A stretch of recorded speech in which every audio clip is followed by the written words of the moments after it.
এক আসনেই বড় ভাই বিএনপির প্রার্থী আর নিজের ছোট ভাই জামায়াতের। দ্বাদশ জাতীয় সংসদ নির্বাচনকে কেন্দ্র করে কুড়িগ্রাম ৪ আসনে বিরল এই ঘটনা ঘটেছে। একই পরিবারের দুই ভাই এবার দুটি ভিন্ন রাজনৈতিক দলের প্রতীক নিয়ে ভোটযুদ্ধে উত্তাপ ছড়াচ্ছেন। বাংলাদেশ জাতীয়তাবাদী দল বিএনপি থেকে আলহাজ আজিজুর রহমান আনুষ্ঠানিকভাবে মনোনয়ন পেয়েছেন এবং ধানের শীষ প্রতীক নিয়ে নির্বাচনে লড়বেন। অন্যদিকে তার ভাই মোস্তাফিজুর রহমান মোস্তাক বাংলাদেশ জামায়াতে ইসলামের প্রার্থী হিসেবে দাড়িপাল্লা প্রতীক নিয়ে মাঠে নামবেন।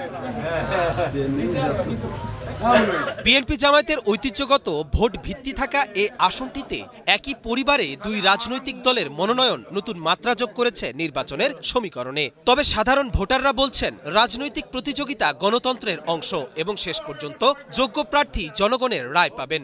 একবার দিছিলাম, আবার তো হয়েছিল, কোনো একটা কাজ করেনি হে আমাদের এলাকার জন্য। তো আমাদের এই নদীর কাজ করবো, আমরা কারো কাছে 10টা টাকাও চাই না, টাকার বিনিময়ে কাউকে ভোট দেবো না। দুই ভাই তো ভোটে দাঁড়াইছে একইবারই। আমরা যে এলাকার জন্য কাজ করব, নদী ভাঙনের জন্য যে চেষ্টা করবো, তাদের ভোট দেব। অনেক আগে থেকে জামায়াতে ইসলামী মনোনয়ন চূড়ান্ত হয় মাঠ গুছিয়ে ফেলেছেন দাবি জামায়াতে ইসলামী প্রার্থী মোস্তাফিজুর রহমান মোস্তাকের। জয়ের ব্যাপারে আশাবাদী তিনি। আমি অত্যন্ত আনন্দিত যে একই পরিবারের দুইটি ভাইকে বৃহত্তর দুইটি দলের নমিনেশন দেওয়া হয়েছে।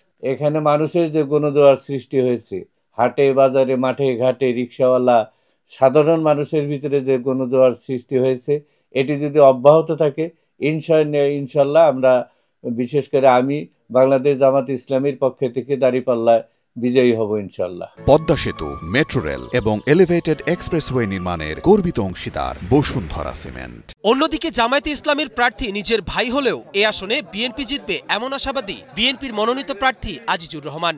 আগামী নির্বাচনে তারা এটার একটা অন্যতম উদাহরণ সৃষ্টি করবে, তার চেয়েও ব্যাপকভাবে মানুষ ভোট কেন্দ্রে যে ভোট প্রদান করে তারা এই কুড়িগ্রাম ৪ আসনে বিএনপির প্রার্থীকে বিজয়ী করে এখান থেকে বিএনপির সরকার গঠন করবার জন্য একজন এমপিকে তারা এখানে উপহার দেবে, এই আশাবাদ ব্যক্ত করছেন। স্থানীয়রা বলছেন, একই পরিবারের দুই প্রার্থীর লড়াই ভোটের মাঠে প্রভাব ফেলতে পারে এবং বিএনপি জামায়াত ঘরানার ভোটে বিভাজনও তৈরি হতে পারে। নির্বাচনের দিন যত ঘনিয়ে আসছে ততই উত্তপ্ত হচ্ছে কুড়িগ্রাম ৪ আসনের রাজনৈতিক মাঠ। সোহেল রানা স্বপ্নর পাঠানো তথ্যচিত্রে ডেস্ক রিপোর্ট, কালের কণ্ঠ।